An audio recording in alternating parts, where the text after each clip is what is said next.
Hello and welcome to another episode of the Uncommon Energy Podcast. On this week's episode, we're going to be talking about the Sacramento Regional Championships. First off, the fact that two first time regionals players, that's right, two players who were competing in their first ever regional championships, made it all the way to the finals of the tournament this weekend. Crazy enough that one person can do it, but the fact that it's two first-time players meeting in the finals, we're gonna break that down and give our thoughts about that, a little bit of discussion around that in the community this past weekend. We're going to, of course, have Guess That Flavor Text, everyone's favorite segment of the podcast. I always appreciate it when someone comes up to me at a regionals and says, "Just so you know, Chip, Guess That Flavor Text really is my favorite segment of the podcast." And then, yeah, we're going to close out by going over the results of Sacramento Regionals. So, the meta, how it shaped up, what decks won, what decks did well, some things that are surprising, and then some things that we could have expected. And then, of course, we are going to have our additional 30-minute bonus episode exclusive over to our Patreons over on Patreon. If you want to get a little bit of extra content from me and Azul here, podcast related every single week, you can go check us out on Patreon, patreon.com/uncommon energy podcast. You get access to all the old episodes, the old bonus episodes, and the new one we do every single week. My name is Chip Ritchie, joined here as always by my friend and co-host, coming off a pretty strong finish in Sacramento, Azul GG. What's up, Azul? How you doing? How you feeling after your top 8? Pretty good, Chip. Yeah, feeling good. It was nice to get the top 8. Of course, had like a little bit of a slow start to the season, I guess, with I don't know what did I get. 2 drops. So getting a top 8 was cool. And I expect to get quite a few more throughout the season, or that's the plan anyways. I just copied basically just copied the list from Raymond Long, who won Peoria Regionals. Just changed one card, cut a beach court for an escape rope. Escape rope's pretty good with Kyogre, and it worked out fine. Beach court probably would have been fine as well, to be honest. Um, don't really one way or the other didn't really matter too much. I don't feel like so. Beach court would have been fine. Escape rope was cool as well. Stadiums in general actually weren't that as or felt not as good because there was so much Lugia. Stadiums aren't staying in play against Lugia Mm, very often because either they're bumping it with the Lugia's attack or they're putting their own stadium in play. But if you also like bump paths, up against the path matchups can be cool as well, but you're like favored against Mew and Miraidon, so it doesn't really matter too much either, I guess. yeah. How did you But yeah, it was feel a cool about deck. the deck all said and done? Obviously, you made top 8, but Yeah, objectively feeling like it was still the best play for the tournament for you. I mean it was solid. There's the meta is like really open, and there's just like a lot of good decks. Obviously, Lugia kind of overall dominated this tournament. Um, but if you ran it back, I think you could have seen a different result for sure.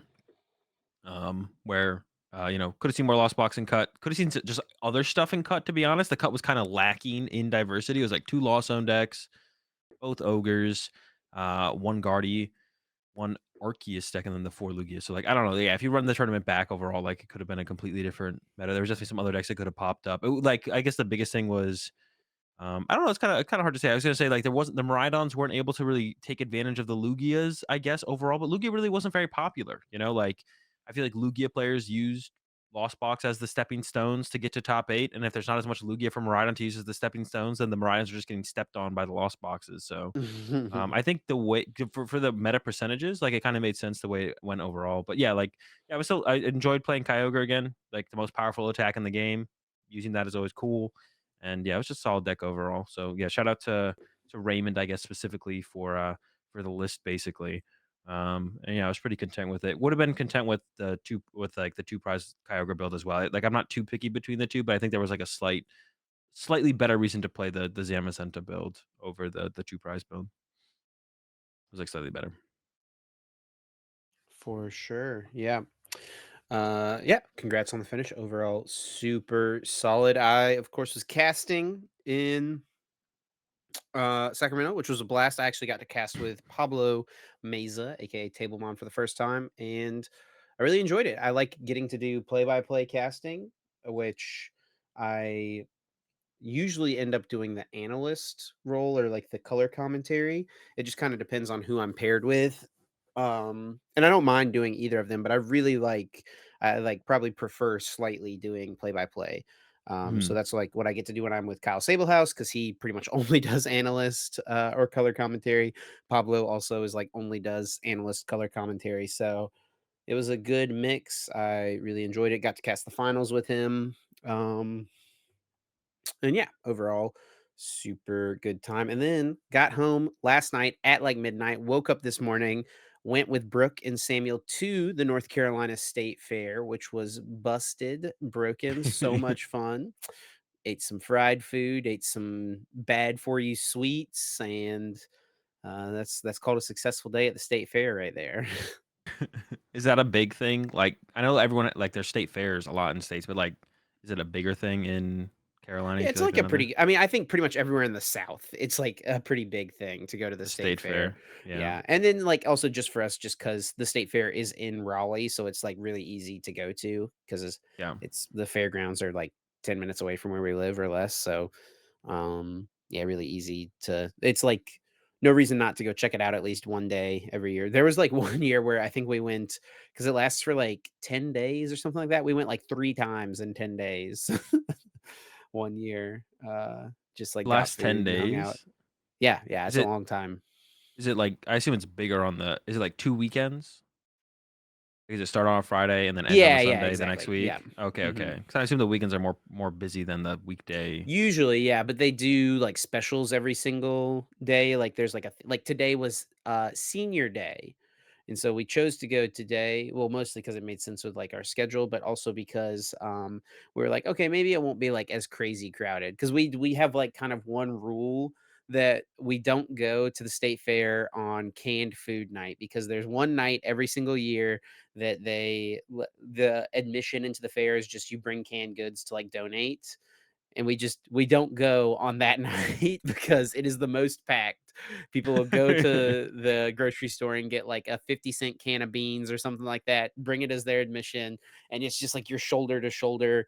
Brooke got basically run over by a scooter one year Oh my on god. canned food night because of how packed it was. It was like a runaway you know, scooter situation. Um so yeah, we don't go on camp food night. But then Don't go after on canned today, food night. it was pretty crowded, honestly, for like just first thing in the morning. But it makes sense when you consider it was senior citizen day, right? Yeah. That's what they're doing. They're waking up and going to the fair because they get to go for free as well. Yeah. um, so Brooke was like halfway through she was like, I think we're adding another day to the list of days we don't come to the fair. So if you go to, now I'm just, like, curious, I wonder if that's, like, a thing that they have at other state fairs too, just different entries for different nights. No, don't go on canned food Probably, night and right? don't go on senior I've been to the citizen. South Carolina State Fair when I was in college once. Oh, Mhm. no, it was a county fair, it wasn't even the state fair. But, yeah, man. In the South, we gotta find something to do, right? Yeah. I Not don't even know like if you big there city folk. Yeah, I don't even know if there was, like, a state fair in Massachusetts. There was uh, what's it called? I forget what it was called, but it was, like, where they would do the what are Like the a carnival? kayak races. It was like the kayak it was like a kayak race thing, and there was, like, like, tents and stuff with food and all that other stuff. I forget what it was called, though. I remember going to that every Kayak like races? yeah, I remember what it was called every year. Hang on. Race Boston. What? What is it called? The Charles Canoe Kayak Race. That's what I found Canoe too. canoe race? Paddleboston.com. Dude, I don't remember what it was called. Dude, Azul I is don't know, really into it was kayaking. decently big if I remember correctly. It was on the Charles, it was literally down Did you compete? no. We just went Well, and, like, hung out. I remember just going and hanging out because it was kinda like more of like a it wasn't just the races that were happening, it was kinda like a fair or festival or whatever you wanna call it kinda thing. I don't dude, know. renting a canoe is One of the expensive. What the Charles? heck? That's a How much lot is for it? renting a canoe. That's gotta be like a percentage of the price of like what it costs to buy a canoe. But how much was it? How much is it? Like 120 bucks. For a day? Oh, I guess I don't know those details. Also, this is for Run of the Charles, Sunday, April 26th, 2020. 2022. Or sorry, 2020. 2020. What are the That odds that wasn't this that. did not happen? Is that April is didn't go 2020. yeah, that didn't happen probably. And, oh gosh, they didn't update it since then? Oh, yeah, we're yeah, Yeah. uh-oh, I guess they RIP. stopped. Nothing on the Well, Charles anymore. enough of that, and let's get into this week's episode and all the things we have to talk about. Really, mostly just details of Sacramento. And the first thing, which, I think this is a thing that's pretty cool. And it's like good for the game overall, as far as like getting more people interested and joining and wanting to compete in the game.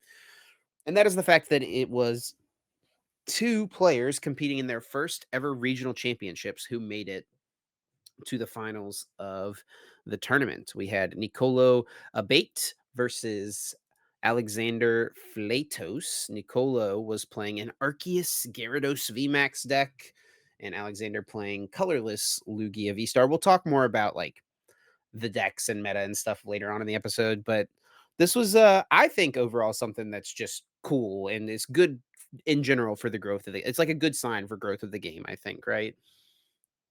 Um, I'm just kinda neutral on it. I just don't think it matters. Okay. Like, there's some people who view it as a positive thing, some people view it as a negative thing. To me, it just, like, doesn't matter. You just had 2 players who are good at the Pokemon TCG show up and do well at the Pokemon TCG, you know? Like, I don't think it's a sign of anything good or anything bad. I think I'm just really neutral on the whole, topic of it because, like, people were saying it's a good thing, it's a positive thing. I mean, it's good for them because they got to the finals.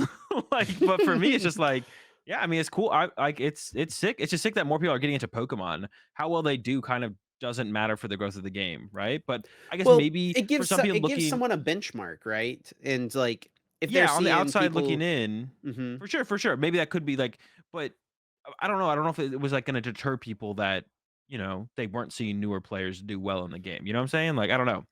Yeah, well, I So mean, for, I like, think, something like so Alexander I don't know as much about Nicolo's situation because I yeah, didn't, get to speak to him, but I spoke to Alexander for a couple minutes before the finals and just asked him, like, about, his kinda, like, background in the game and stuff, and it's like because he had mentioned in one of his interviews that he, um, had played Yu-Gi-Oh! In the past, and it's like it sounds like he yeah. was, like, a Yu-Gi-Oh! Player for, like, 6 to 7 years Mhm. and That's what I picked heard. Yeah. up Pokemon, like, a bit more serious like, he said he had played Pokemon on and off in the past, like, he said he had played Night March to a tournament one time, like so that's, back 2016 timeframe, right? Yeah. Um, but he was playing in his first regionals here, playing the Lugia, and it like just picked it up kind of more seriously the last few months. And I mean, I gotta imagine part of that is due to the increase in prize pool, right?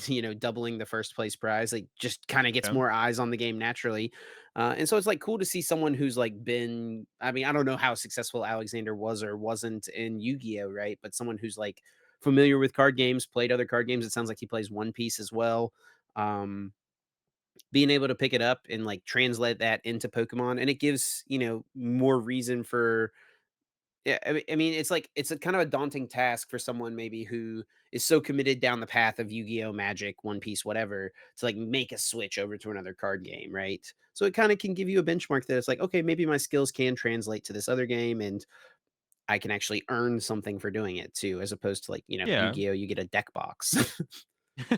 I mean, I think everyone should come play Pokemon. When I hear about what people are winning for like top 18 tournaments and stuff in other card games, so why would you play anything that's not Pokemon? To be honest, if like if that's what your goals, yeah. But I'm not on the other side of the coin either. Like, I'm not saying it's like. I mean, I, it's a positive thing in terms of like people winning in the Pokemon TCG is how I view it. But I'm not on the other side of the coin either, where like there's a lot of people who are saying negative things about the fact that it was 2 newer players that were in the finals, right? Yeah, Um, and I do like kind of understand the sentiment. And this was like mostly posted by this one person, Sin Carver, who said the winner and finalist of Sacramento Regionals were two players that attended is their that how you first regionals. pronounce the Hmm? last name? Is it Carver? Is that how you pronounce it? Carver, that's what I mean, Carver? I don't know for sure. I mean, it's European, so Cauber, it's tough, but yeah. Coburg, I don't know. Coburg. Winner and finalist of Sacramento Regionals were two players that attended their first regional. I see many people commenting that this is a good thing. Personally, I think this says a lot about Arceus and Lugia archetypes, and I can't wait till they rotate. I mean, Yeah. can you and So then follows up, I mean, can you imagine any sport where you can just show up for the first time and win against some of the best players? so I think there's a little bit of a I think this is just like unnecessarily negative from Sen. Not even the initial post so much. This is like kind of I think feel like this is Sen not going after the player so much as just kind of like talking about the current state of the game, Yeah, I which is agree. Yeah. different. But then I guess like the second this like there's like a Pokemon is not supposed to be chess, right? But I feel like a lot of people like push towards wanting Pokemon to be more like chess or like draw parallels to something that can be very easily compared to chess. Like the second comment Sen made, I mean, can you imagine a sport where you just show up for the first time and win against some of the best players? Yeah, I can. It's called Pokemon. Uh, so, like, at some point, you should just go play chess. And I've been saying that a lot recently on my stream Yeah, when go I ahead and discuss get that one off topics. of Yeah, your when I just weekly bingo card of an when I uncommon just energy episode. yeah, when I discuss topics and stuff, especially in my stream or like talking to people, at some point you should just go play chess if you want to take away all the things that make card games so much different and more unique than chess. Right? They're both strategy games, they're both one-on-one games, but there's a lot of RNG in card games and stuff that's unique and different. And you don't really know what to expect every single time. When you sit down to play a game of chess, you're playing black or white, and all the pieces do the exact same thing every time. Not that that's not a fine thing for chess, but it's just those are the differences of the games, right? Obviously, chess is a higher skill ceiling than Pokemon, but, if that's what you're looking for, then Pokemon might not be it for you. Um, I think the idea or the thought process by Sen's initial tweet has more to do with maybe their frustration with the current way the format that the way the game's been played, the last couple of years. And I can understand that a little bit, but it feels really negative the way Sen kind of put it out there and phrased it, and the way some other people looked at that and phrased it. And like I said, personally, I don't view it as like an overly like. I don't think it's a negative thing that the two finalists of this regional were this is their first regional, but I don't think it's an overly positive thing either. I think it's just kind of neutral. Like it just doesn't matter. So like the idea of calling out that part of it specifically just feels weird to like take note of both two players in the finals of this regional were this is their first regionals and um well, I was gonna go for someone else from there. And this is like a bad thing, you know what I'm saying? Or like making that a vocal point of why the format is bad. It just feels really, really negative and weird. Instead of just being like, just have your good old vent about how the format's bad and hopefully it gets better with rotation or something. I don't know. Yeah. Yeah, and I saw some replies to this too, of people being like, I mean, it should be cool and kind of what I was saying too. It's like it should be cool and encouraging to players of other card games that their skills can translate over to, you know, Pokemon potentially, right? And Yeah, um but yeah, I agree. I think that I can understand. I agree. Like it does definitely sound like Sin's saying more about the cards and the way they're designed. Even in one of these replies, saying like, "Yeah, just very bad designed cards." IMO, which you can feel like that for sure. But I do feel like, I mean, obviously Lugia is very powerful, like, in a vacuum, right? Like, just like, it's got a lot of HP, it has a high damage attack, and it lets you cheat extra energy out of play because, of what you compare it with its V-Star power, right? So I can understand, like, feeling like something like that is boring, but also at the same time, it's unique. Like, there's never been a Pokemon that really can do something like this, right? That pulls things out of the discard pile, that lets you cheat these extra cards into play. Um that was actually something we talked about on the stream, how, like, every single one of the top 6 decks that we had this weekend are all decks that let you cheat extra energy cards into play. It turns out usually pretty breaking the rules of good. the game is pretty strong, right?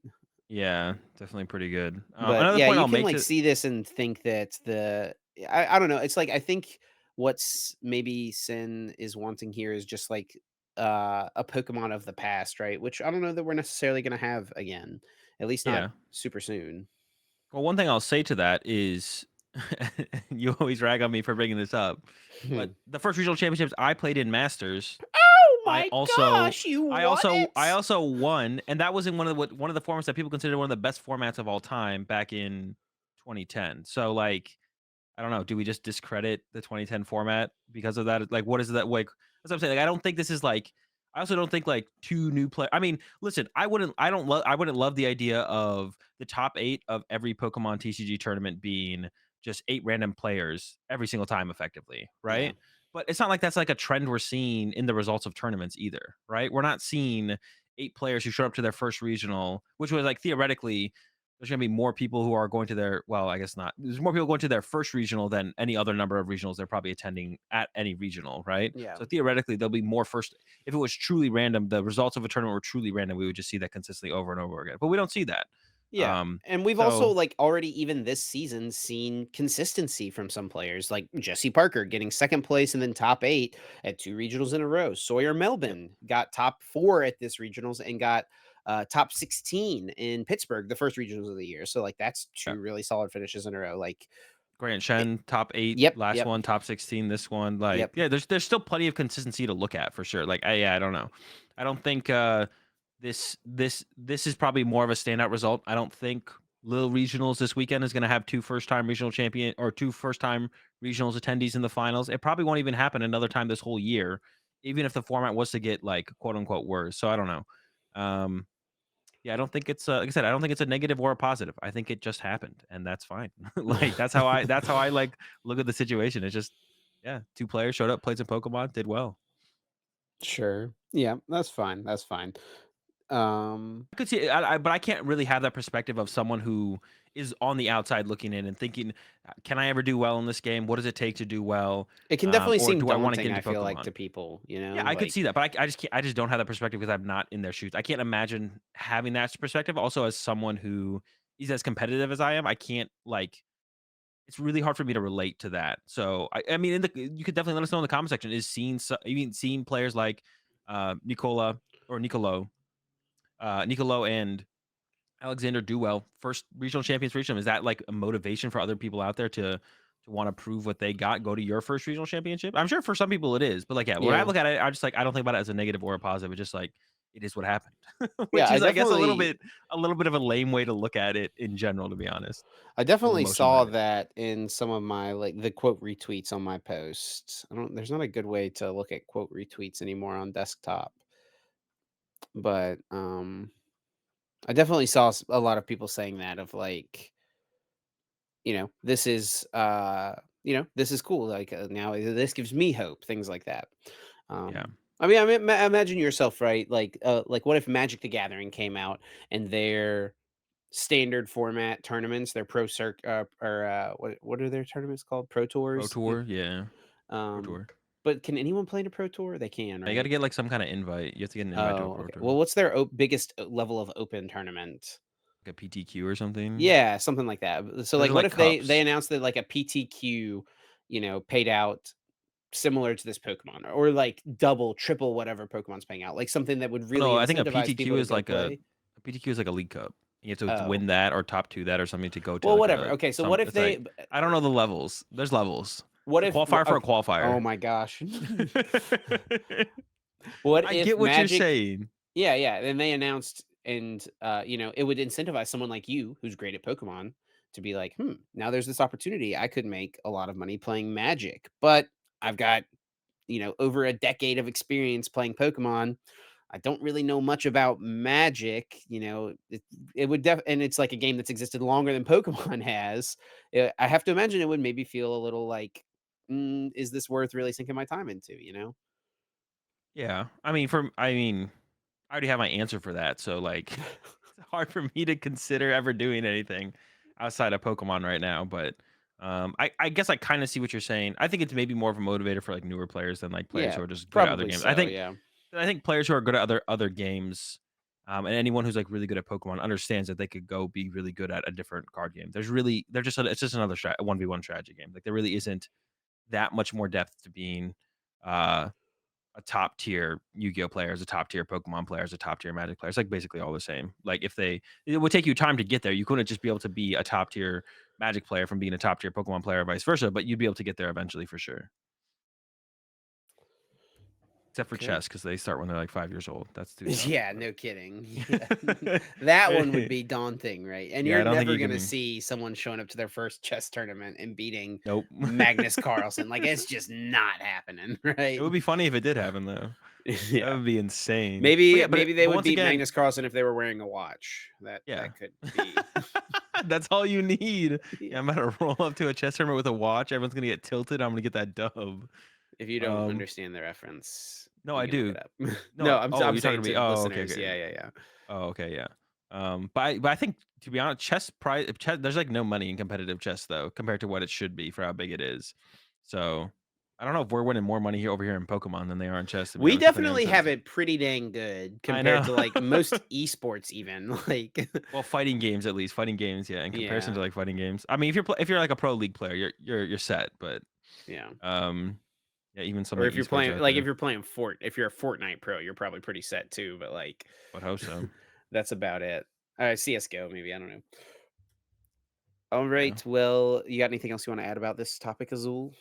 No, yeah, I think it's fine. I think, like, it's it just felt weird. Like, I think it was, like, people just saw, like, the negative frustrations that people have maybe with the game currently just kind of came out in, like, a bad way, in a way where it almost felt directed at the 2 finalists, right? I don't think anyone really had anything against them personally, more so maybe where people feel like the skill level is in the game, or where the way some of the decks are piloted in the game, kind of like Sen's tweet seemed to be more focused on that, and it kinda came out in a weird negative way where it kind of felt like it was aimed towards the players, but I don't think anyone has anything against, Niccolo or Alexander. And yeah, congrats to them on, both making to the finals. Pretty sick. Played against Alexander. Alexander's pretty chill. Definitely enjoyed playing against him. So yeah, hopefully they, keep it up. Show up to another tournament. Although Alexander got the invite now, so I don't know. Maybe Yeah, Alexander's gonna check he out can till vibe Worlds. until it's time for Hawaii, right? Yeah. Or maybe come through again and win another one. That'd be even sicker. So Would be we'll pretty see. dope. All right. Well, with that all being said, we do have to give a quick thanks and shout out to our amazing sponsor, Dragon Shield. Of course, they are our sponsor here on the Uncommon Energy podcast. Dragon Shield makes some of the best card gaming and tabletop gaming products and accessories on the market, including sleeves, binders, deck boxes, and so much more. Azul, how many boxes of sleeves did you go through this weekend? Because I know you like to re-sleeve midday. I like to re-sleeve before day two, re-sleeve before top cut. What are we at? I did not resleeve before Top Cut, but I did resleeve 3 times. 5 rounds By the in day way, you don't one. have to do that. Those You don't have to like do that. Dude, there's some people who don't resleeve ever. Did you see that tweet from that one person who hasn't resleeved in like 5 years? Or they use the same set of sleeves for every tournament? They said it was the sleeves that they used for their first Magic deck, and they haven't broken a sleeve since. that's And so they sick. they were rarely dirty. I would not recommend doing that. It's probably like a what's it called? A biohazard or something at this point. Like Yeah, I it's have like we had 2005 decks at the regionals this weekend for like our caster battles and stuff. And like on my retro decks, the sleeves are all pretty much just like old sleeves that I've like used for a couple tournaments, and then I'm like done using them, so I put them on old decks. And one of the decks is sleeved in some of the old yellow glossy dragon shields that I've talked about before. How that was like the sleeve that I throwback. used to use for years back Dude, in that like used to be 2016, 17.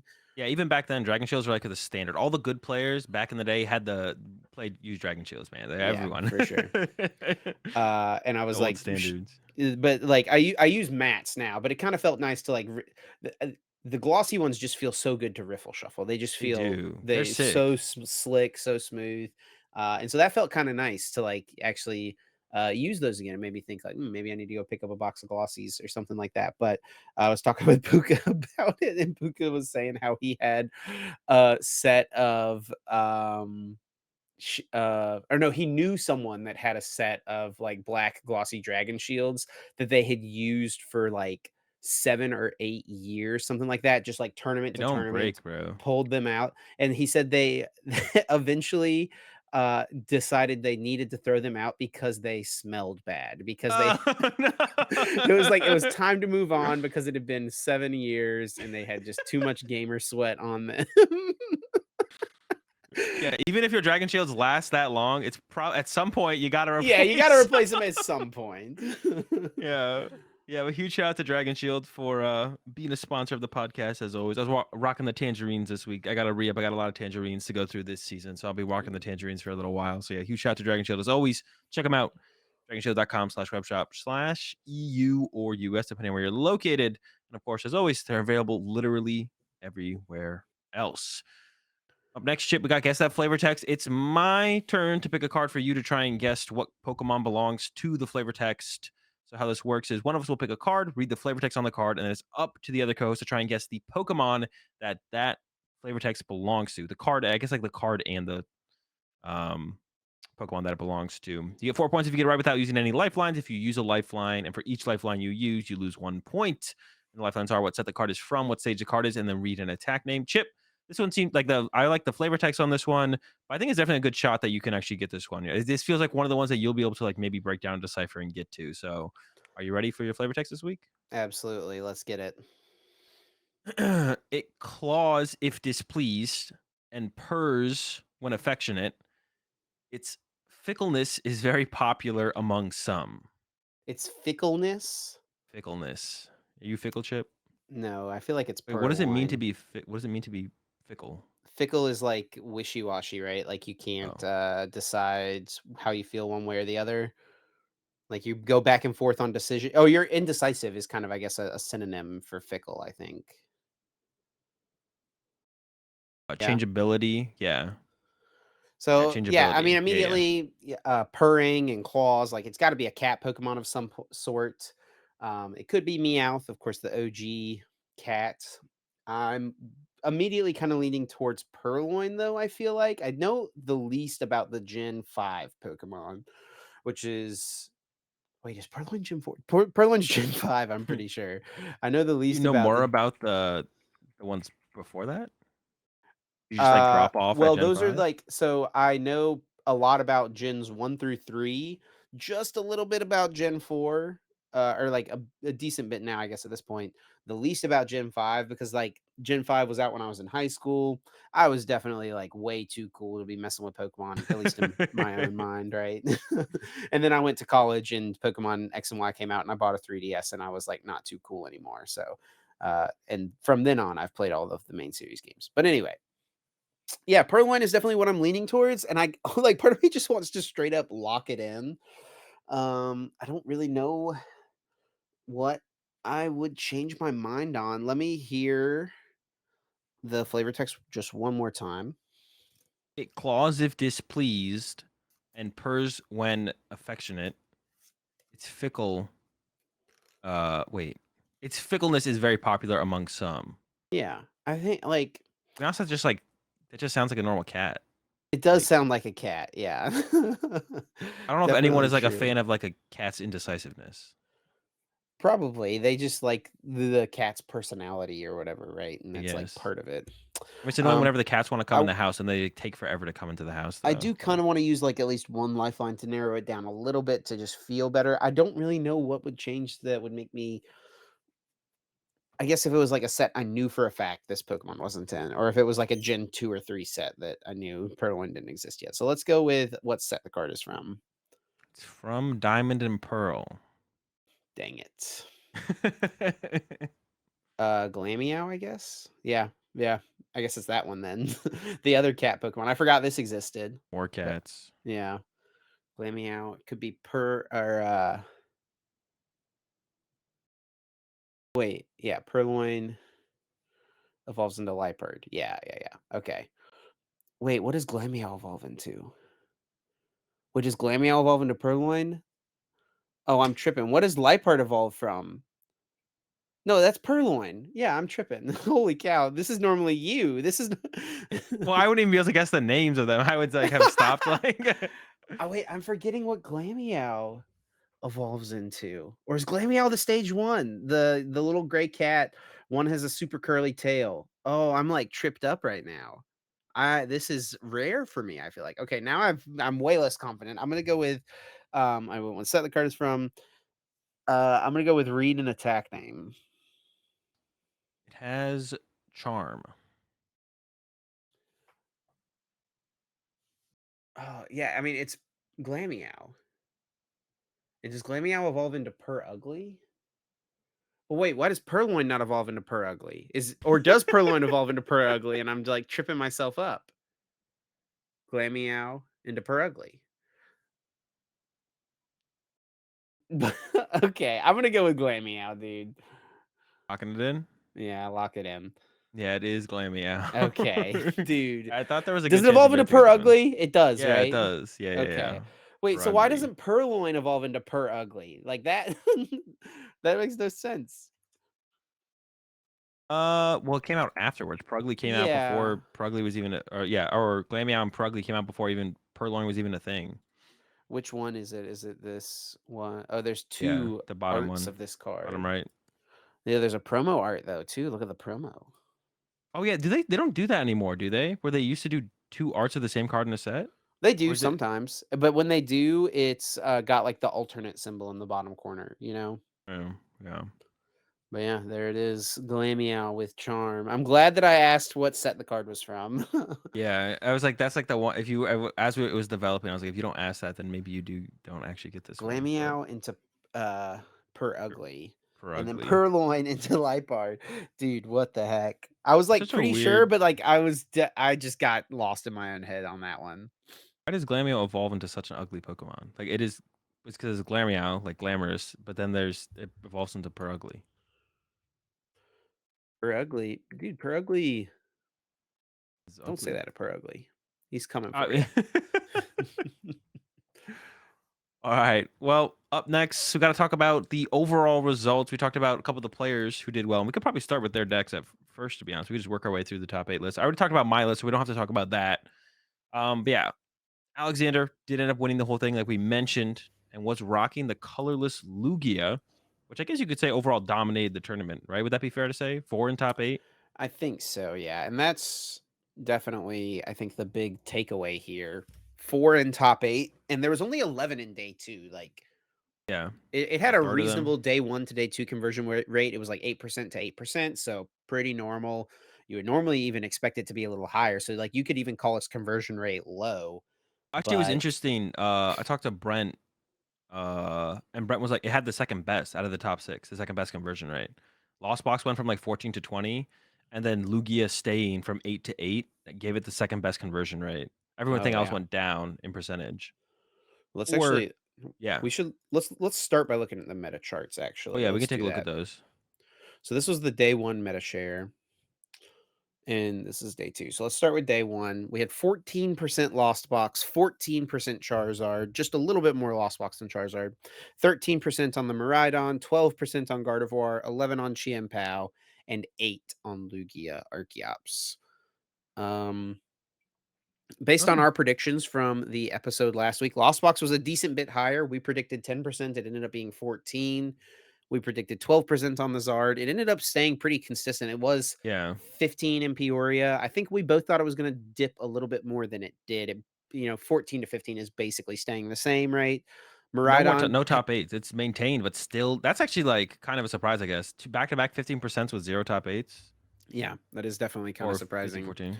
Not what you expect to see from like the most played best deck, quote unquote, Yeah. right? And then Miraidon stayed at we predicted 12% and ended up being 13. We actually had joked how we thought that Miraidon could be the best or the most played deck.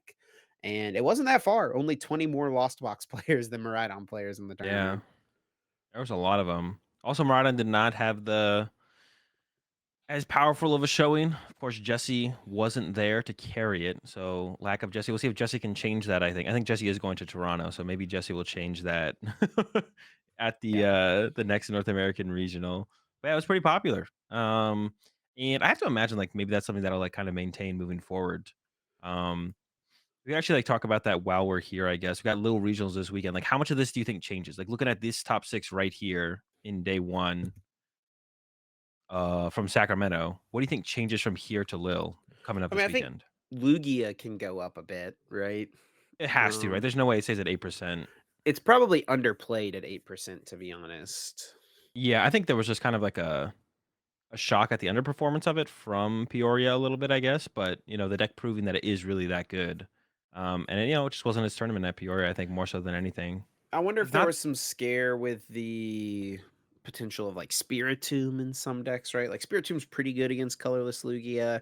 It's there was a definitely lot of not. Spiritomb.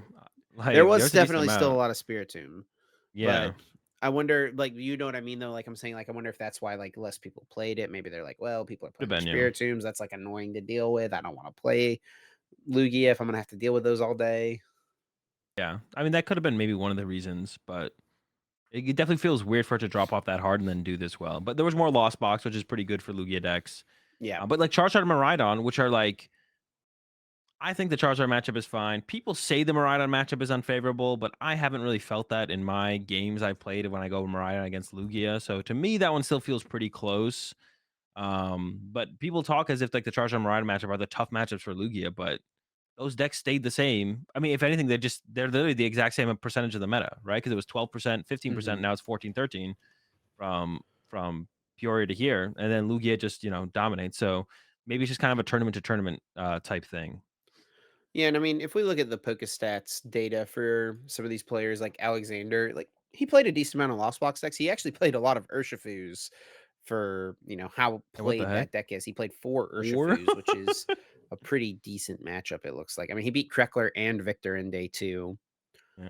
It's definitely a Um, favorable matchup for the league. yeah.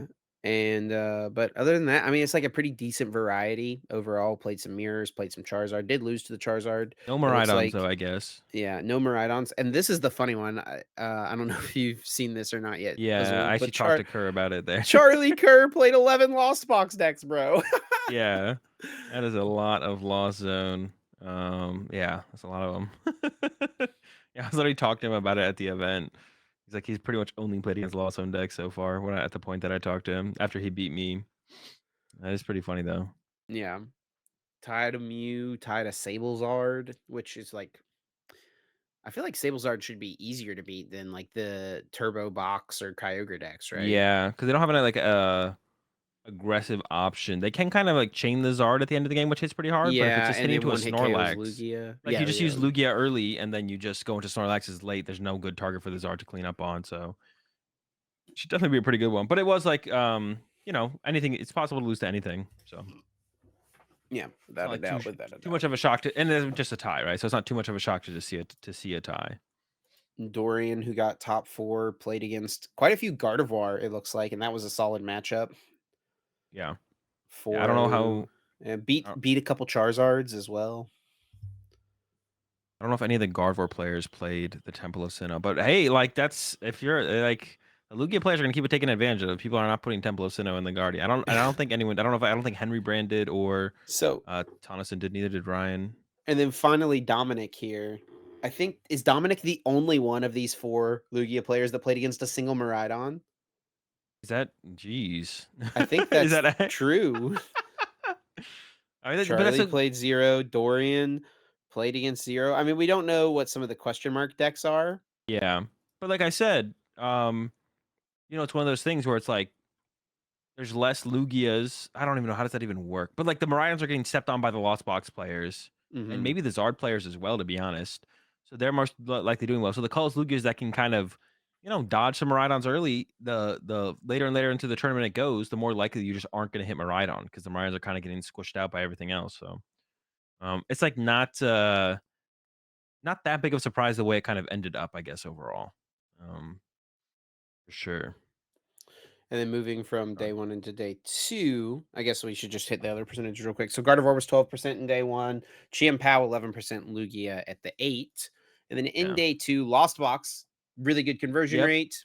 A lot of And them. this has kind of been normal for day 2s. Lost Box has become kind of like the highest percentage day 2 deck. I mean, that was the case in Worlds, right? I think it just has to do with the most there's the highest concentration of the higher skill players are playing Lost Box. Yes, Like there's a yes. correlation between people playing Lost Box and being just better players in the Pokemon TCG. So I think that's literally it. If you just gave that to any of the other solid decks in the format, you would see the same higher conversion rate, I think. And then we saw Charizard at 12, dropping down a little bit. Gardevoir at 11, staying just about the same, right? Or Yeah. down 1%, I guess. Chien-Pao down 1%. Miraidon down pretty big Yeah. at 8%. And then Lugia staying the same at 8. Yeah, Brent is right. Second best conversion rate today, Yeah. too. And it didn't really move. It's still the sixth. At least of the top Um 6. Now, I know some of the other numbers from, like, behind the scenes that we talked about and looked at, so I think probably the best actual conversion rate was Rapid Strike Urshifu. It went from yeah. 3.4% day 1 to 7.7 in day 2. Like, that's a, you know, pretty big jump. Yeah, it's feeding off the Miraidons and the lost boxes and all that stuff. Yeah, it's definitely like it's definitely was like it felt like a decent meta for the Rapid Strike deck. Some of them were playing the Spiritomb, so if you did by accidentally bump into a Mew, most of the Mews were DTE Mews, so you had a pretty solid shot against those as well. And the Spiritomb is also like the Lugia matchup is tough for Rapid Strike. So you got the Spiritomb in there to give yourself a little bit of a better shot there as well. But yeah, still not a great finish from the Urshifu. But I mean, it's not that long. I mean, Urshifu won Barcelona not that long ago, so like it's had its moment. My big question mark on that for that deck still is like I don't know how the Charizard matchup goes, to be honest. Seems like it should be favorable overall, but yeah, I'm not super confident in one way or another. I guess Yeah, you could look Victor. at It looks like yeah, Victor beat 3, tied I had 1, one. and Alex Kreckler beat 1, and he only played 1. Yeah, so not a huge sample size. My guess would be that it is favorable for Rapid Strike because they have so much control over when they draw their prize cards and how many they want to draw overall, how quickly they want to draw them. So they're not really like giving the Charizard player the one hit KOs as soon as the Charizard player would like, and they can kind of still draw their prize cards at a timely rate. So they have a little bit more control over the prize trade when Charizard gets to do big Charizard things. So Rough day 2 for Mr. Kreckler. Pour one out here. 9-0 day yeah, 1. 1-3-2 day 2. it hit That's the tough. lugs. They're the lugs right there. Got the Yeah. tie against Ryan, and then lug lost. The Tina lost as well. The Tina's like, I think that's a close matchup. I'm actually not sure how that one actually plays out, to be honest, either. But then another lug to Dorian. Alex lost to Pram on the winning into Worlds play in this matchup. Yeah, yeah. Alex Shemansky, not Kreckler. For anyone who's listening doesn't know. No. Oh, it was Alex Shemansky. You're right. Yeah, Yeah. My bad. yeah. Yeah, Kreckler was Still, doing. yes. Yeah. Kreckler was doing decent at Worlds, but then he hit you, Yeah, unfortunately. yeah. Unfortunately for Kreckler, fortunately for Yeah. me. Yeah, but so let's take a look at the day one meta. I guess because we're going to talk about Lil a little bit. We can look at some of the list specifics in a second here. But while we have this pulled up, what do you think changes from this going into Lil? Like just deck to deck, lost box. What are you thinking? Probably about the same. And if it's any different, it's probably just a little lower, honestly. Maybe It's people definitely are. not going up. Yeah, no. I Yeah, don't think anything. I don't think we're in a meta where something's going to be over 15%. Like, I wouldn't be surprised if something was 15%. yeah, Maybe 16, right? Like 15, 16, 15, 14. Like that's all like kind of the same, pretty close. But like we're not in a 20% meta share deck yeah. How meta. separate do you think the European meta is from the North American meta? How much of a separation do you think there is? It's not Not too much, much. right? Definitely a little bit, but like definitely not as much as maybe there once was, right? We're just in like kind of this new age information sharing, hyper Yeah, refinement of lists online and stuff like that, right? yeah. But you could Um definitely look at it and be like, I guess like theoretically for the European event this week, maybe it would more closely follow the trends of Peoria into Sacramento, except for them, it's like Peoria into their tournament. So it'll more closely look like this than maybe our development for Toronto, yeah, right? sure. Yeah, I Yeah. would expect Lugia. I mean, Lugia's got to be the hype deck right now. I think that'll maybe deter some people from doing the Lost Box, Yeah. and maybe putting the Sinnoh in the guard war. Or to be honest, though, I'm pulling for the fellow Lugia enjoyers out there because I've been a huge colorless Lugia stand for a while now. It was really cool, even though I got beat by Alexander. It was really cool to see the deck do well because, like, for me, I've been second guessing like my personal take on stuff this season so far, but I'm like, no, Colorless Lugia just feels good. But then I'm like, no one's playing it. It's not doing well at Peoria. Is the deck just bad? Why do I think it's so good? But then seeing it do well is like definitely reassuring for me that like my thought process of the game is still in line with where I feel like I am as a competitor. So to be honest, I'm pulling for the Colorless Lugia stands again this week, and I hope all the Guardies leave their Temple of Sinnohs in the binder, and so we can let the Lugia fly once again and get these free dubs against these Guardy players. Temple Just don't definitely bench does. Temple don't bench definitely a does. second Lugia. Don't bench a second Temple Lugia V. Go ahead. Sure.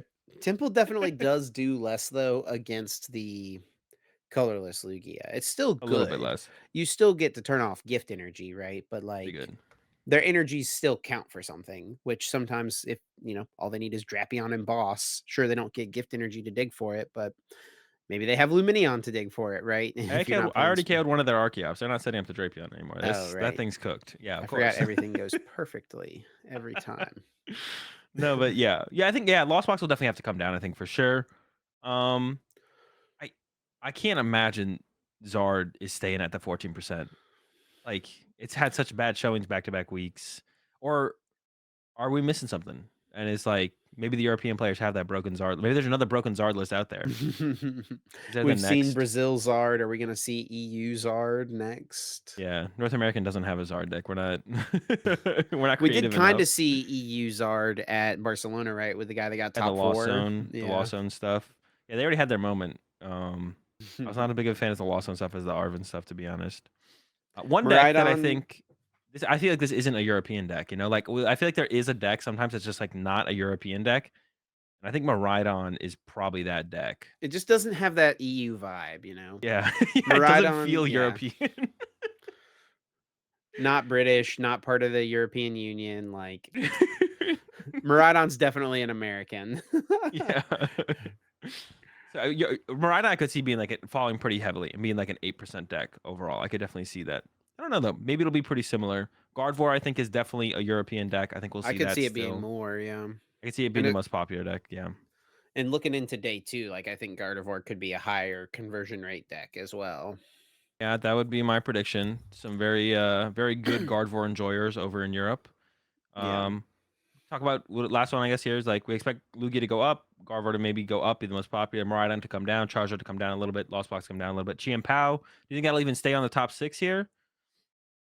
Or do What the would Mew take its place? I players guess the Mew or Urshifu? Like, what do you yeah. think takes its place?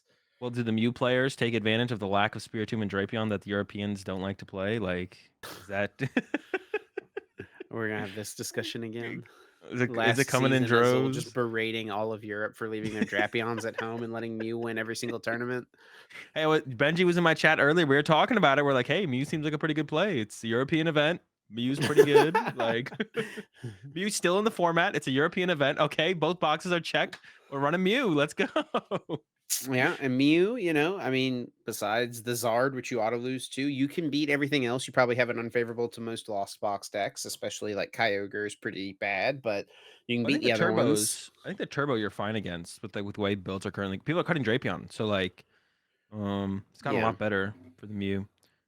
Chien Pao actually though, like speaking of Chien Pao's like steadily gained steam this format, right? it Like has. it was 8% in Peoria, I want to say, from like a 5% in That's right. Pittsburgh. Yep, that's right. Very slowly, steadily gaining steam. So I don't know. But once again, like it does feel like there's sometimes decks that Europeans just don't play or Americans play more of, whatever way you want to look at it. I don't know if Chien Pao is also maybe one of those. So I feel like Chien Pao will be probably a little bit lower in Lil as well. Maybe Yeah. not even. Maybe it won't be in the top 6. But I don't even. Yeah, but like you said, what takes its place? I guess would be an interesting question. You come back. Yeah. Lost Tina? Are they? Is Lost It could Tina? be, yeah, Lost Tina is probably the most realistic thing that would Yeah. pop back up on the Metashare chart. And I could also see that too, honestly. We Like, did kind of rightfully forget about it, but yeah, it would be the one. Enough people really trying to have an early lunch break. oh my gosh. Roll up with their Lost Tinas. Um. All right. Well, yeah. Well, I think we'll talk a little bit more about Lil in a little bit, but let's take a look at some of the lists. Let's take a look at some of the lists that. Yeah. Starting, I guess we start with the first place list, right?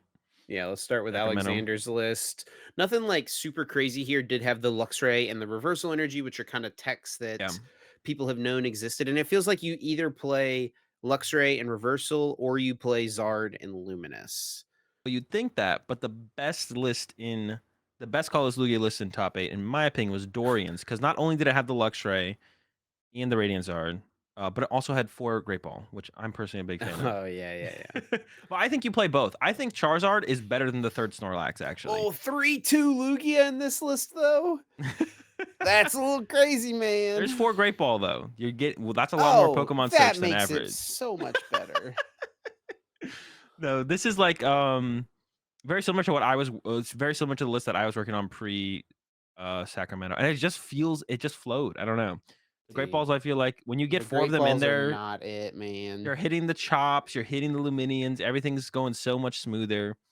Yeah, the only thing I didn't like about Alexander's list was the lack of the Radiant Zard. I'm a big Radiant Zard fan. I do like the Radiant Zard too. Especially for the Miraidon matchup. I don't dislike 3 Snorlax, but I think the Radiant Zard's like a little bit better than the third Snorlax. And then if you want to put the third Snorlax on top of that, like we see here with Dorian's list, then I think that's like fine as well. But I'm a big Radiant Zard stan. I think the Luxray was a good call to continue or to be playing the Luxray this tournament made sense because I mean, Charizard ended up still being really popular. It's really good in the Charizard matchup. Get that Pidgeot one hit KO.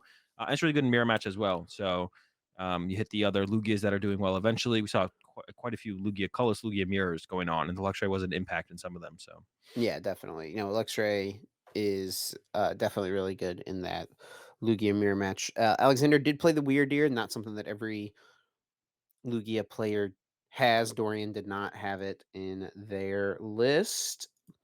But I and you haven't been as big of a fan of the Weird Deer. I know you have said as well that you're kind of coming around to it yeah, a little bit, but it's I, I really do like the Weird Deer, and I think it's kind of necessary to include.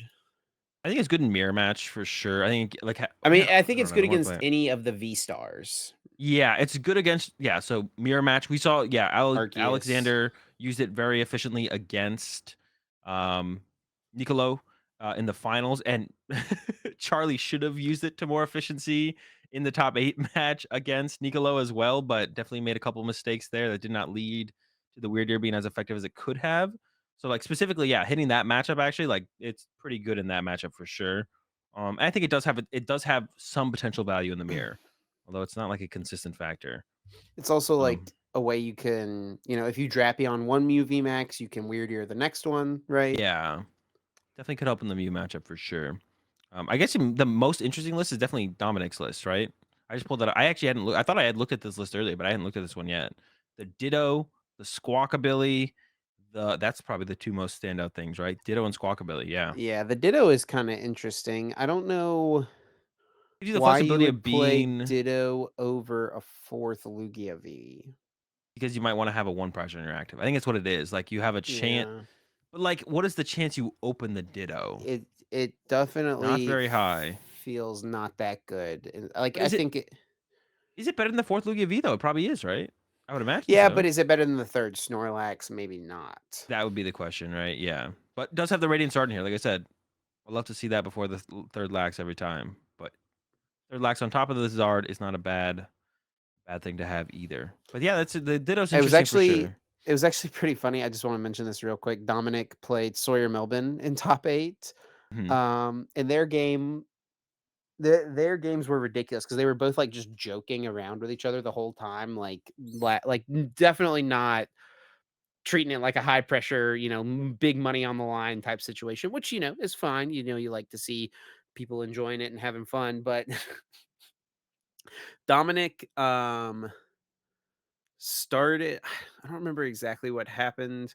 It was like Dominic had a Lugia, just one Lugia V on the bench, Sawyer KO'd it, right? Yeah. And then Dominic had all 3 V-Star in his hand and a research and no out to Lugia V. So Dominic played research. Dominic hits Luxray. Dominic gets the reversal energy. Dominic Okay. somehow put themselves in a like realistic winning position in the game. And it Holy moly. Luxray and uh Zard, the carries. yeah, it was literally like Luxray Zard manually power up a Snorlax. Like Scrap the squad it together. was so scrappy. And like I said, they were both like joking around, having fun with it. But you could definitely see a point where Sawyer's demeanor kind of changed in that second game when he was like, it was like was it 2 prizes or he went to 1 prize, I think it was, and Dominic did still have 4, but Ionoed to 1, and Dominic had like Snorlax on the bench with an energy, Luxray in the active, still had access to Radiant Zard. I don't think had it yet, but like, um, you know, I guess it doesn't really matter as much when you only have 1 prize left, but, Sawyer, like, only had 1 Comfey, sent it up flower selecting and was like I think he verbally said, "Can I lose this?" Benches a Comfey, passes, and then Dominic almost wins, but Sawyer ends up finding, like, a Colress off the Comfey the next turn to, like, hit everything to take the last prize, but it would have been one of the most outrageous stories I've ever seen, winning a game 2 after your Lugia gets KO'd on turn 1. Yeah. With no other Lugia backup getting rid of the three V Yeah, yeah. stars. It's definitely pretty funny for sure. So that was definitely the most interesting build of the Lugias. Kerr chose to not rock uh the Luxray actually. It was the only one without the Luxray, I believe, right? Mhm. So Kerr, no Luxray, did have the Weird Deer. I guess another interesting count is like the boss's orders count. We saw Dorian and Kerr with the 4 boss's orders, The and 4 is then cool. yeah, I'm a been a fan. Dominic with the 3 and Alexander with the 3 as well. So yeah, I mean, there's a lot. If you're a colorless Lugia enjoyer, you want to pick up some colorless Lugia and start trying it out. There's a lot of lists to take a look at and try out for sure. Try out the different things. They're all there for you to take a look at. The rest of I guess like the second most interesting or the most interesting deck in top 8 though was Yeah. definitely the second place, the finalists. Yeah. The Arceus Gyarados VMAX. It's not the first time though that there's been Gyarados VMAX in a top 8 of a regional. This is actually a good time to use that quote that I see people use way too often, where it's like, um, it's not impossible, but it's funny it happened twice or whatever. Yeah, Is yeah, that the yeah. one? Yeah, people use that way too often for way too many things that are not that big of a surprise that they happen twice. But this one was actually kind of a crazy one. Two or not two. The second time Gyarados VMAX we've seen make it, was it Vancouver was the first time from Drew Yeah, Drew Bennett? Kinney got top 4 with it. Someone else Yeah. got cut with it at that tournament, I think, right? Or There's am I 2 of 'em? tripping? I I might hope be you're tripping. tripping. They're lucky I didn't roll up to No, dude, look Vancouver, at bro. this. Look at this. Arceus Gyarados lists. It got second place. Oh yeah, someone got second with it at Lille before Drew got top 4 with it. What? Really? I didn't even remember that happening. Kai Sheesh. Von Win. I don't even remember this happening Yep, at all, to be honest. This is here it back before is. European events were relevant, I guess. That's why I don't remember Brother. it. You said it, not me. Azul does not speak Are for you the entirety of the joking? Uncommon Energy podcast. But But yeah, yeah, this Arc is like, yeah. So I think like the big story out of top 8 is definitely the 4 Lugias, like Lugia dominating 50% yeah, of cut. But the most interesting thing in top 8 is this deck for sure. And yeah. I mean, at its core, it's just like an Arceus path deck, right? Mm. Gyarados and B-Barrel. Slacking are just kind of here to, support the crew. And Yeah. I think I saw on Twitter, Nicolo even made a post saying like, yeah, Gyarados like maybe could be better just like as a Vulpix line Yeah, I instead saw of that too. Gyarados, but um But slacking, the I Gyarados mean, is good. It's like stuff has answers to Vulpix, right? yeah. Gyarados is just hitting hard. Yep. So I it's think that's what it like, was doing in the other build that we saw, like Drew and I mhm, forget the name of the other player you mentioned, but it was just hitting hard. Yeah. That's what kind of was there. It's got a lot of HP. It's weak to lightning, but when you play up against anything that has a lightning attacker, you just don't put it in play, obviously. mhm. Yeah, hits hard. And I think one of the strategies they said that they were using was against Charizard specifically. The reason it was good against Charizard is because Yeah. you judge them or Iono them, and then you use the first attack Hyper Beam to try and buy a turn.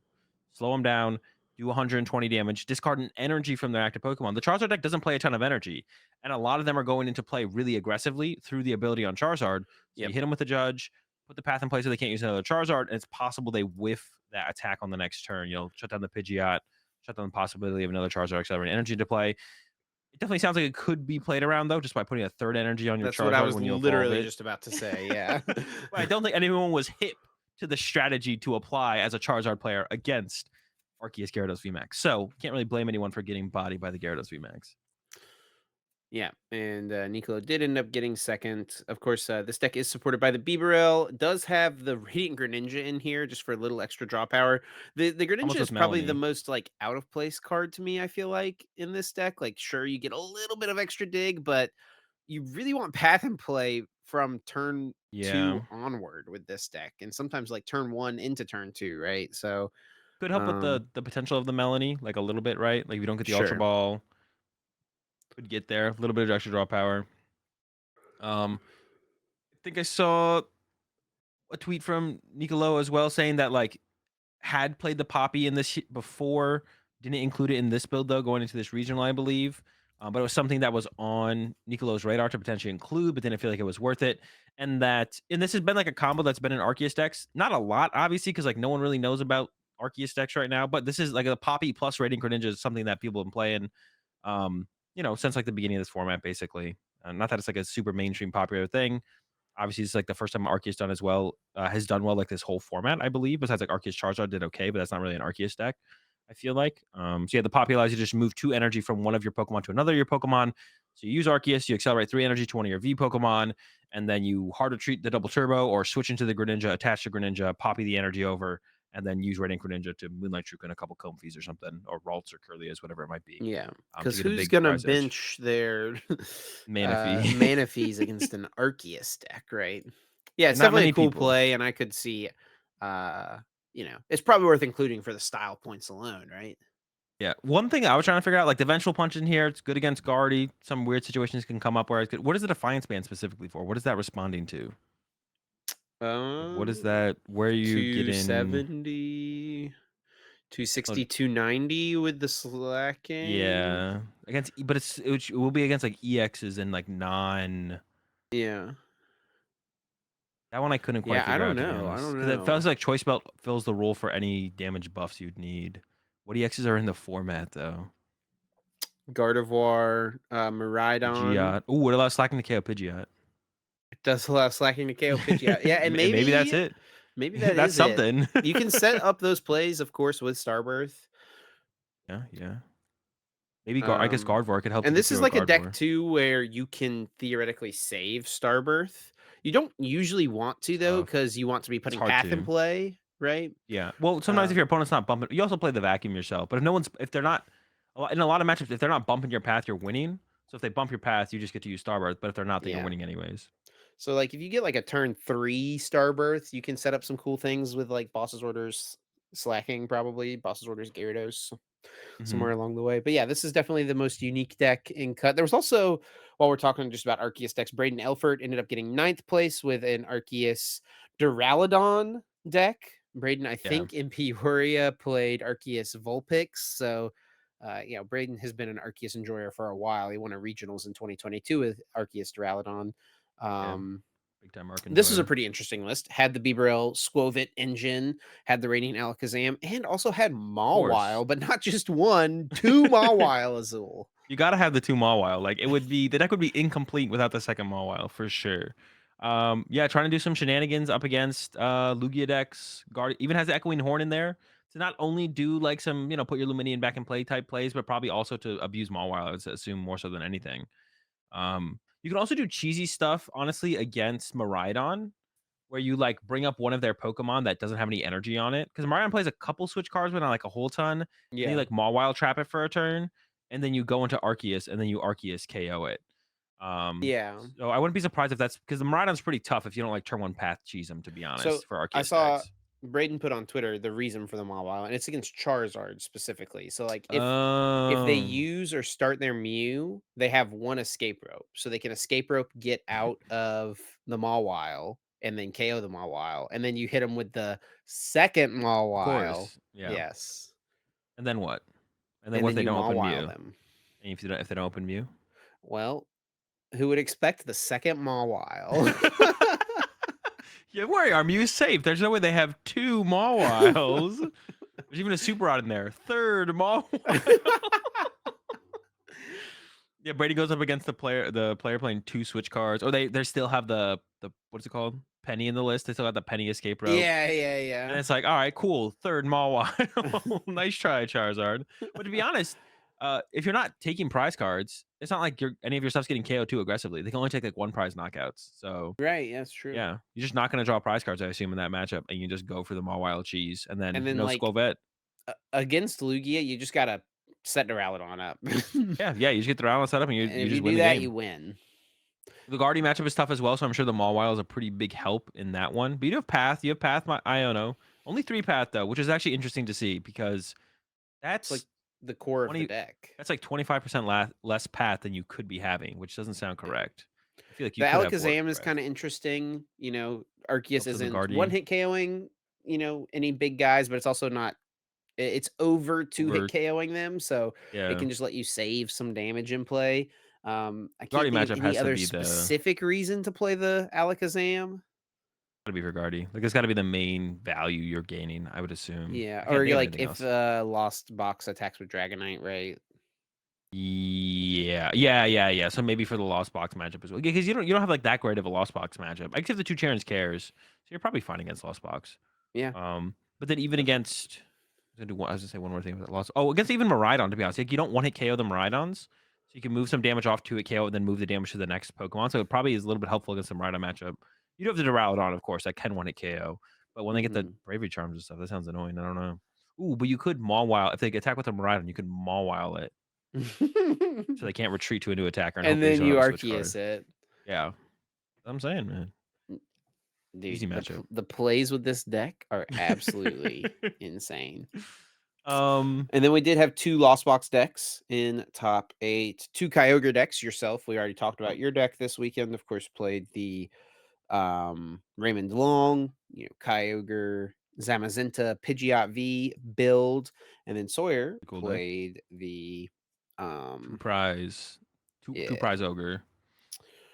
same list that he got day 2 in Peoria with, and probably just a card or two different than the top 16 list he had from Pittsburgh, I would imagine. Yeah, yeah. So I mean, yeah, there's nothing too. There's nothing. The only thing that stood out to me was there's only one recycler, but there is 4 super rods. So like, Yeah, yeah. you can still make it work with rods even if you use a recycler. But besides that, it is just kind of like the 2 prize ogre. Nothing too wild. And the last, yeah, it was the Guardy, right? It's the last list we have to take a look at here. The Guardy from Ryan. And this one was interesting. This is kind of like almost like a mix of like if we have to like call out 2 lists that I've seen before in the past, it's kind of similar to like the Brent Tonneson list, but then has like some other stuff from like Brent Tonneson's list from Peoria. But then you see the vacuum in here over like the second worker, third boss, which I'm personally a big fan of like the 3 boss. Like, I don't understand how the Australians can only play 2 boss. Sometimes you want a boss a third time. Like how are you supposed to do that if you don't play 3? Yeah. And then went with the Spirit Tomb. This is like the one list in top 8 that did have the Spirit Tomb. But in my first 7 rounds of the tournament, I believe I played against 5 decks that had Spirit Tomb in it. That's crazy. Yeah, they were out there, man. I bet you're They glad were that out you there. guys didn't end up on Mew, huh? Yeah, but definitely for the best. For the best for sure that we didn't end up on Mew. We did talk about it for a little bit. The idea of playing Mew is always cool, especially like the grabber Luxray build, the handlock Mew is kind of cool. But yeah, nothing too crazy with the Guardy list either, right? Just like I guess like the big difference between the Guardy builds is just like is it just like Palpad versus no Palpad? I feel like that's it. Like you either play the Palpad or you don't play the Palpad. I'm a fan of Palpad. I guess Force Seal Stone, no Force Seal Stone this as well. This is the what stood out to me as well as like when I drew the parallel to like the Brent list was the no Force Seal Stone at all. Yeah. I don't know, third boss, but usually you're palpating back in boss. So I kind of Right. get the idea of just But do like you playing not the want third the boss. flexibility of being able to Palpad in an For Iono if you need Ionos. it, or It's 2 definitely less relevant. boss? Definitely less relevant when you don't play the research as well, I guess. If you're not doing the research. Yeah, nothing too wild here in the Guardy build either. Besides the Spirit Tomb, I guess like it's like the standout card was the Spirit Tomb for sure. But Yeah, good for old sure. Guardy. Any other day 2 lists you want to talk about? We've got a couple of lost boxes in top 16. We got a Miraidon, Grand Shin with the Chien Pao once again. Victor on the Urshifu. Let's look at the Urshifu, I guess. His and Kreckler's list. So I he think did it's have the pretty vanilla. Squawkabilly in here. Yeah, so Had I the think both of Thornton as them. well.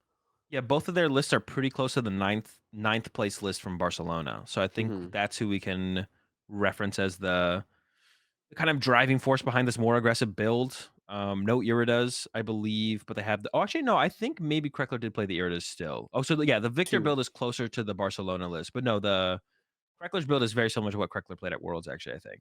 Yeah. Had the Spirit Tomb, doesn't have the Squawkabilly. Yeah, yeah, No Thornton or anything like that. yeah. But Victor's playing the more aggressive build, more researches, more battle VIP passes. The Thornton. Um, Yeah, nothing too crazy in these ones either, to be honest. Did everyone keeps playing the echoing horn, but I literally I don't think I've ever used that card whenever I played the deck. What are we horning? What are we putting on their bench? Ralts? The thing is, it's like so easy to grab, so it kind of makes you want to play because you can literally artillery for Yeah. it. Yeah, I think I've never used the card whenever I played Rapid Strike. It's always just sat in the deck. There were definitely a handful of kind of cool decks in day 2. I think one of the big standouts to me was Brandon Jones with the Hisuian Zork. Zork V-Star. What did you think of this deck? It was actually it's interesting. I meant to actually give it a shot and try it out. Um, Sooner because actually Jesse Parker sent me a list that looks very similar to this. The 4 clef keys, you hit and run with the Zoroark for a little bit to get ahead against Lost Box and stuff like that. It was definitely yeah. So I had seen something similar to this before. So it was intriguing. Did the gloves let you actually 1 KO a Charizard, right? If you have 2 basic psychic on your Zork. Wait, what? Okay, you Oh, do wait. 310 with a double turbo energy. So you need 2 basic psychic energy. Are you Wait, doing the actually? math? Oh, Yeah. well, we have Alakazam, though, so we can move a little bit of early damage around, Oh, I guess, sure, right? sure. Alakazam can help you. That is I guess, true. yeah. I was like, "That's you're never beating Charizard." I still don't know if you are beating Charizard, to be honest, but, no, it's kinda cool. Hisuian Zoroark never really had its moment, to be honest. I feel like the meta was always too diverse for it. It was waiting for the to be the ultimate beat stick deck, but the meta never really came around for Hisuian Zoroark. But it's cool to see it still make a day 2 here and there. I don't think I'm tripping. Is there a Regis in day 2? Yes. Yep, don't worry, already have it pulled up. I literally had to do a double take when I walked past. I don't know the name of the person who played this, but I literally walked past them playing it, and then I like stopped and I took a couple steps back and looked again. I was like, "Yep, that's Reggie's." It sure was. Yeah, this was kinda cool. This was actually on the, this is why with the stream, I kinda wish we could put like the decks in there somehow for like people to vote for the community choice because this was on the winning end. We knew about it, but On the obviously, winning I end? mean, I think, yeah, yeah, yeah. No, not to What? top eight, not to top eight, to day two, to day two. Oh, how did you guys not put this on? Well, we had Jeremy versus Henry, which was like pretty good too. I don't know, I think Reggie's trumps. Sorry, Henry. I know But you're see, the it was world the community. champ, It but wasn't our choice. It wasn't our choice. It was the community's choice. They picked that game. they only see the names, right? Not the decks. That's true. And I think everyone, to be honest with that, I think everyone wants to see the decks, not the names, which I think is Sure. fair. I want to know the Well, I don't know matchups. that I think it depends, right? I think people Well, want to see Henry. I want to see Reggie's. Henry's, you just have to hold. Henry, you're gonna have to hold this L. You'll get your chance on the stream again. We want to see the Reggies. All right, we'll get you next time. The Reggies are here though. Um, no, that's fair. Like I would want to, like I say that all the time. Like when I tune into a European stream, like when I'm not streaming it myself, if there's two players I just don't recognize the names, and I just kind of tune out. I'm not gonna lie. So, but when there's that one known name, or if there's a cool deck, to be honest, if there is like a Reggie's, I'm gonna stick around and see what's up. Yeah. Um, And then yeah, that's interesting.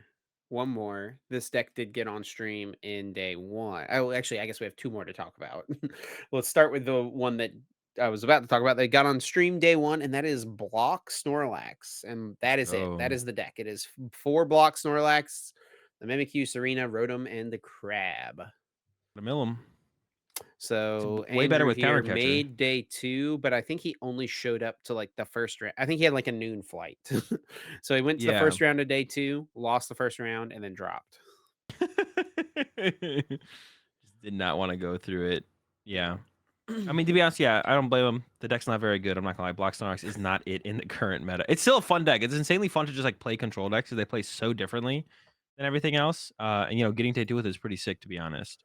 And then we Um, do have it'll be a tough climb for sure. we do got a good old Ting Lu deck in day two. Also, did not do very well. That's what you'd expect. To be honest, when I have played Ting Lu in the past, though, it feels like it could be there. I don't know what is. I mean, I think Jose was pretty close to day twoing at NAIC with Ting Yeah, he Lu. lost the winning into double canceling Cologne. Oh yeah. Double canceling Cologne back Excalibur. Genius. Yeah. Yeah.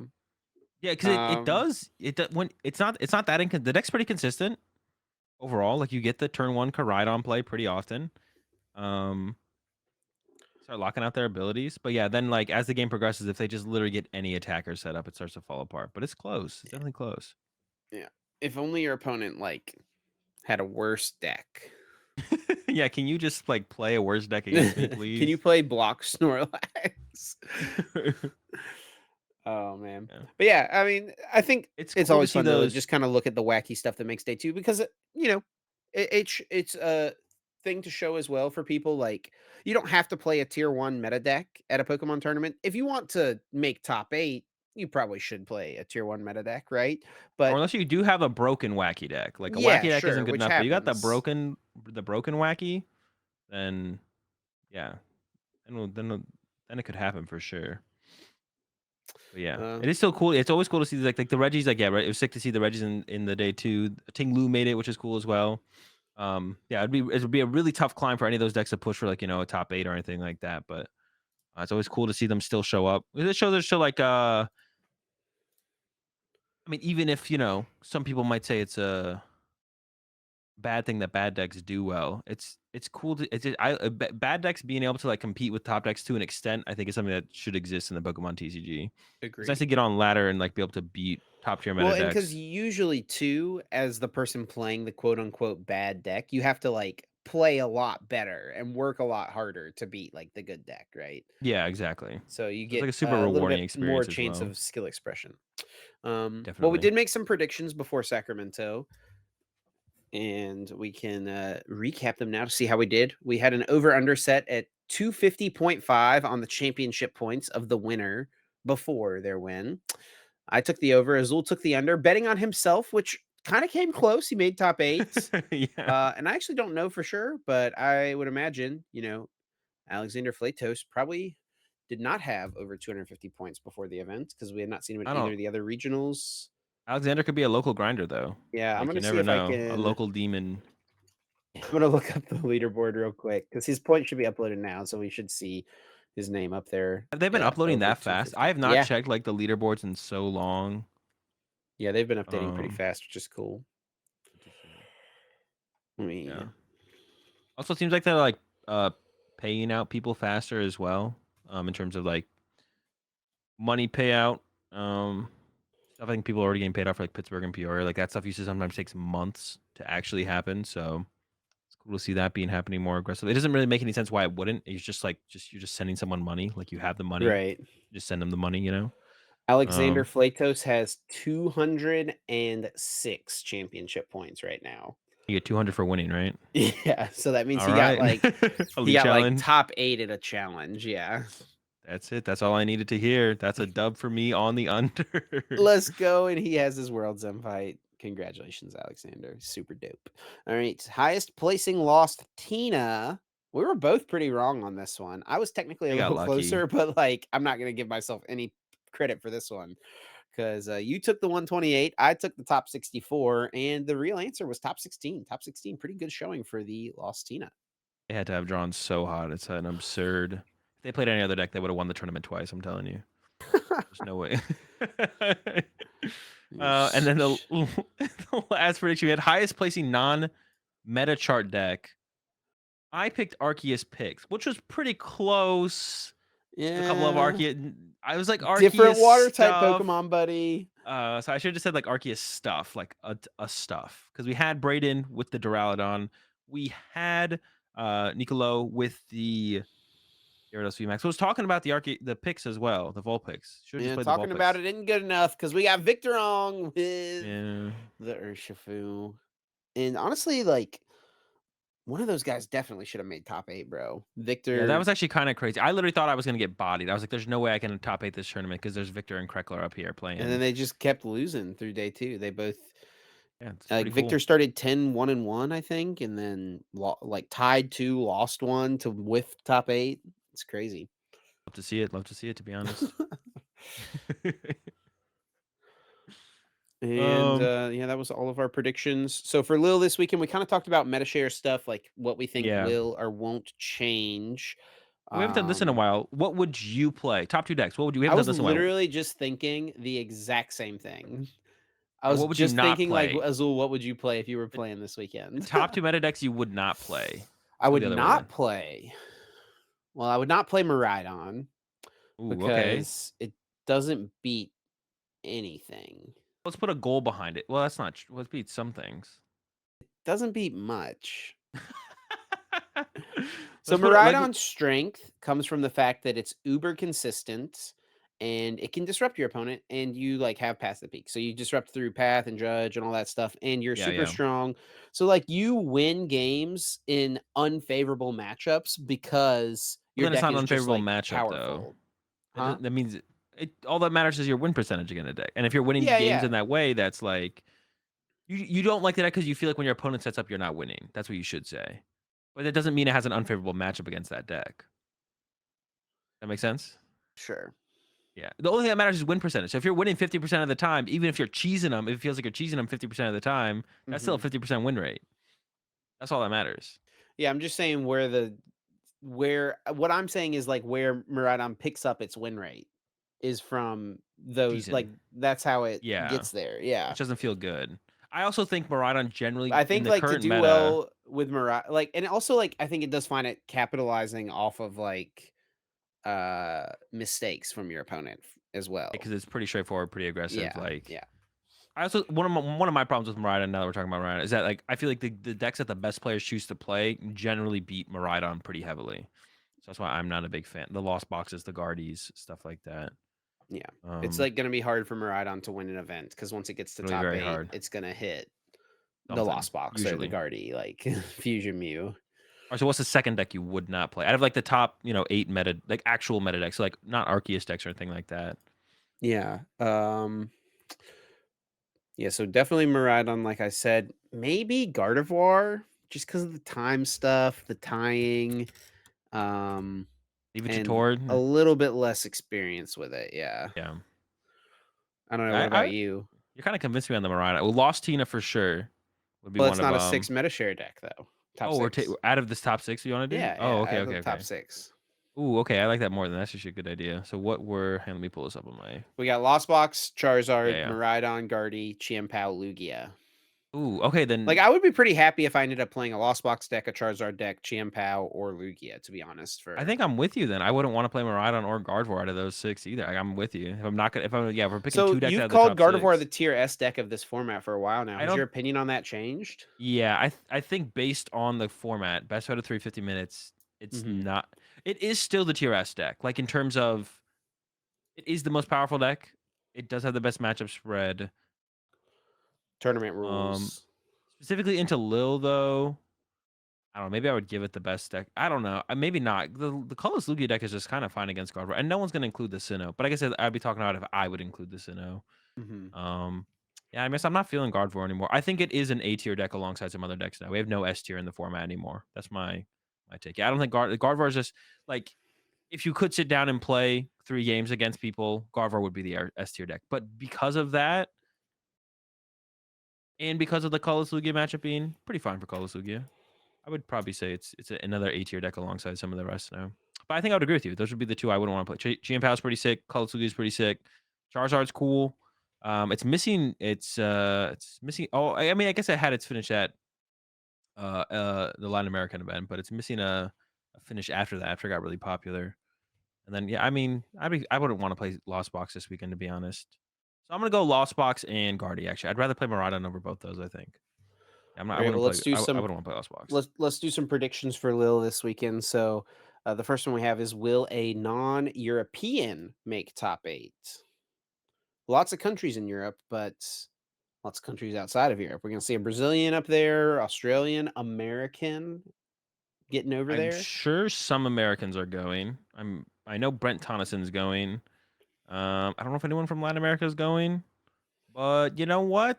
I'm gonna go with yes. Someone's gonna go into Europe, steal some championship points, take their pounds, and dip. No shots. I say it ain't happening. There's just You not got enough this, of them, Brent. and You there can might do have been it. more. There might have been more, but they couldn't register for the tournament because it Eh, capped. that's true. I would have had a better chance, maybe. Next one. Let's do the highest placing Arceus deck. Just got second. Yeah. Ninth place from Braden. Yep. There's a Yes. million ways to play it. Arceus is in a as decent of a spot right now as it has been in. I think it's got a not great Miraidon matchup for the most part. One is tough. Um, it has a not great Lost Tina matchup, but that's down in play. It probably You have to doesn't be have a 0-3 to great play Mew against them matchup. anyways. Mew is pretty down in play as well. Mhm. So those things being considered, it's probably the best time to play an Arceus deck. Maybe Sacramento was the best time to play an Arceus deck. It might be a little worse. What do Um, you think would change? Like, what do you think is did anything really shift? Maybe if Lost Tina is like a little more like just because we said Lost Tina could be more popular over there. Yeah. Lost boxes were really popular as well, Yeah. right? And those were I think that is generally a I good think you Arceus, you are Arceus is pretty okay good against against them. Lost Boxes. Like most of the Arceus decks had like Yeah, Sharon's yeah. Care type things and stuff, No, right? exactly. So That's what I'm yeah. saying, yeah. Yeah, yeah. Yeah. But I So mean, I mean, yeah, I Lost think it is. Cena I would probably go something more similar to Braden's deck. Probably actually a cross between Braden and Nicolo's deck.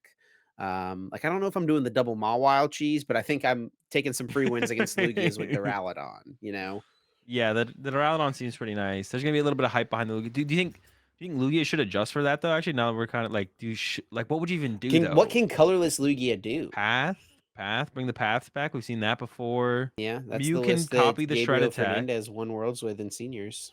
Yeah, exactly. Mew can copy the Duraludon to shred it once. So you only need one path plus the Mew. Double Mew. Double path. Double path. Double Mew. Two Double Mews. path. More Mews.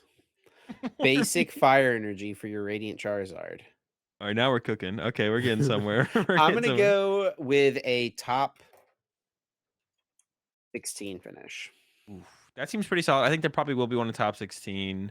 But I'm going to need a little bit more from them. I'm going with the top 8. To be honest, I was like trying to think of a European player who plays Arceus decks that I know, and there's like none of them.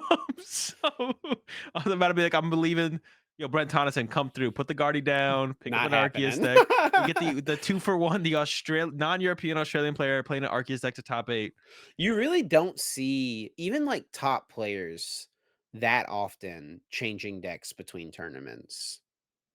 Yeah, not really. It No, does. they It stick with it. happens, right? I mean, like you do that a decent bit. Like we'll Yep. change decks within a format, but like Tord, he stuck with Gardevoir since EUIC. Really, Mhm. Brent's stuck with Gardevoir since NAIC. You just don't really see it quite as often. People like kind of find what they're comfortable with and stick with it. Lost box Yeah, players stick with the lost box, right?